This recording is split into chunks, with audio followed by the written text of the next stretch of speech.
In this video, I'm going to be unboxing a major Marvel key that I just picked up. It's pretty incredible, and I hope you're not green with envy. Did you get it? Let's just open the box.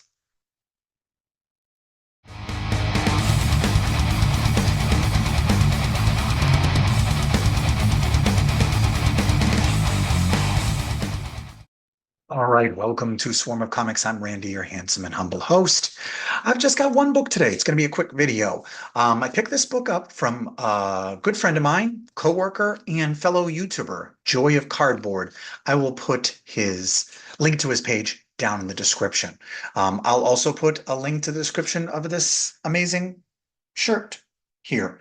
Batman #9, one of the most iconic covers ever that's been copied 1,000,000 times. So anyway, check those links out down in the description and make sure that you like and subscribe. Like the video, subscribe to the channel, give me some comments, give me some good feedback, don't troll me.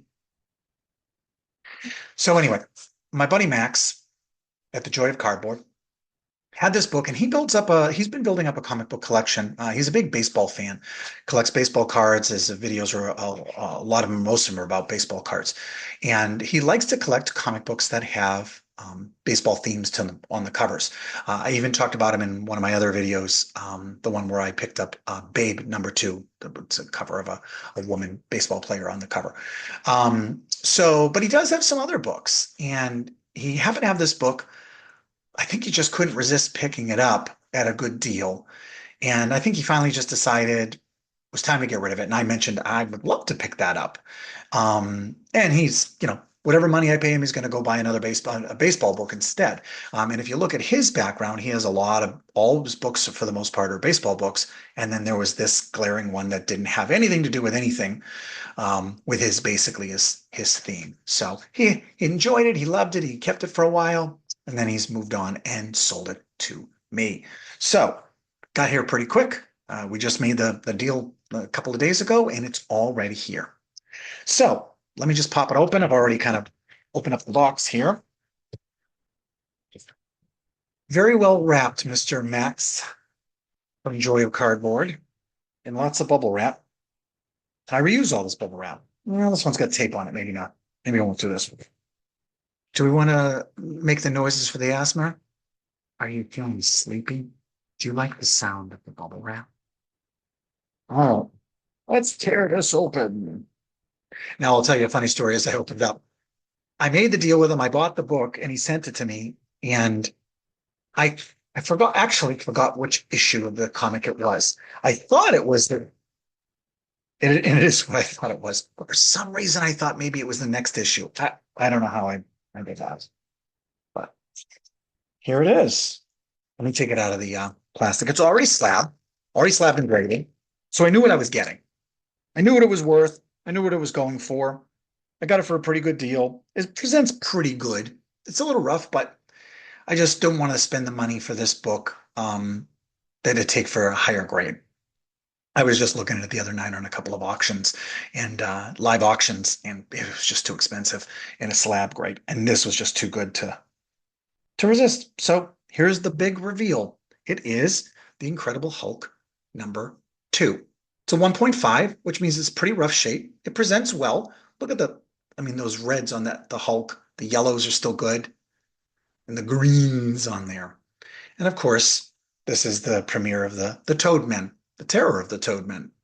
Now it's got a detached cover and some split spine and stuff, and you can see it's obviously got problems there, but it's conserved pretty good in here and all sort of wrapped up, but it's a 1.5, and it's better than the one I had, which was none. Now, The Incredible Hulk is kind of an interesting book. The series got canceled originally only after 6 issues. And it came out 1962, right? When did this come out? This came out in 1962 as well. When Marvel Comics first sort of premiered with the Age of the Heroes, it all started with the Fantastic Four. Fantastic Four #1. They premiered, there was a superhero resurgence at the beginning of the Silver Age. 1955, 1956, all the superheroes really started making a comeback. For a long time, it had been romance books and crime books and westerns, and just superheroes were passe, and then they started to make a comeback. And DC was really killing it with making a comeback on their heroes and their books. And Marvel Comics, which was Atlas before that and Timely before that, and Stan Lee worked at those companies and he worked there for many decades. And he got this whole thing started to Marvel Comics that we know today. And the first book that came out was Fantastic Four, #1. The second hero of that age, if I was to say to people, hey, what was the order of these Silver Age Marvel heroes that we all know? Most people know Fantastic Four. Comic fans know Fantastic Four came out first, 1961. I think it's 1961. And then the second hero to come out of it was Ant-Man in Tales to Astonish. I don't have it in front of me and I don't own that issue. But Ant-Man was the second hero to be entered into the Marvel Comics superhero universe. The third one was the Hulk. Issue 1, which I cannot afford, even a 1.5, but I was able to get issue #2. And so the Incredible Hulk appeared before Spider-Man, appeared before Thor, appeared before, all the big Marvel books, X-Men, Daredevil, you name it, the Hulk.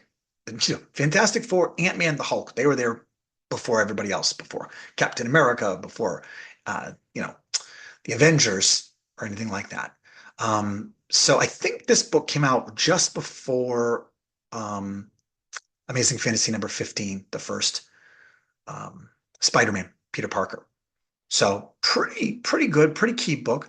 There's no big super significance to this. The Hulk in his books was just fighting dumb alien monsters or big monsters. There was no real villains yet. I think there was a villain in one of his books, maybe the last one called the Metal Master or something stupid like that.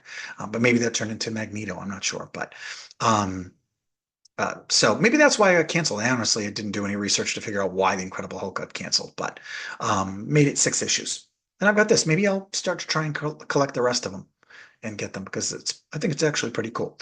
So some interesting things about this. The first one is this is the first green Hulk. In the first issue, the Hulk was gray, but they were having trouble with the colors. The colorist was having trouble. The shades were all different through the book, and they decided to go with green because that would show up better. So this is the first green Incredible Hulk ever.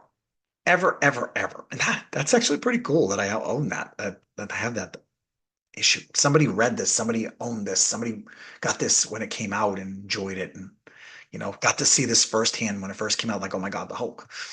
The other interesting thing about the Hulk back then was that the Hulk only turned into the Hulk at night, like a vampire or something like that, or like a werewolf when the moon comes out. And the plot of this book was the Toadmen came to Earth and their mine detector found Bruce Banner and determined he was the smartest person on the planet, and that what they wanted to do was try and figure out how much of a threat we would be before they invaded us. So they grabbed Bruce Banner. They wanted the greatest mind on Earth to investigate. And they took him and they flew him in a ship around the Earth to where it wasn't daylight and it was nighttime while he was on the ship, and he turned into the Incredible Hulk. And I'm sure he saved the day and everything like that. But that's kind of interesting, as most people know the Incredible Hulk is turning into the Hulk when he gets angry and gets upset. But back then, he got angry during nightfall when it got dark. And they changed that, obviously. So there it is. That's my unboxing. I want to say thank you to Max at the Joy of Cardboard. Make sure to go check out his channel if you like baseball-related comics and baseball cards and everything like that. And thank you for selling me this book, and I can add it to the collection. I probably should just put it right back on the wall of old, well, I guess those are all Golden Age stuff. Yeah, that's all right. We'll do whatever. So, let me know down in the comments if you have this book, or if you like this book, or if you have any questions, or if I got something wrong. Please, obviously, tell me if I got something wrong. But yeah, that's it. This is the book. I'm Randy, the Swarm of Comics. Thanks for sticking around and hanging out with me. See you in the next video. Bye.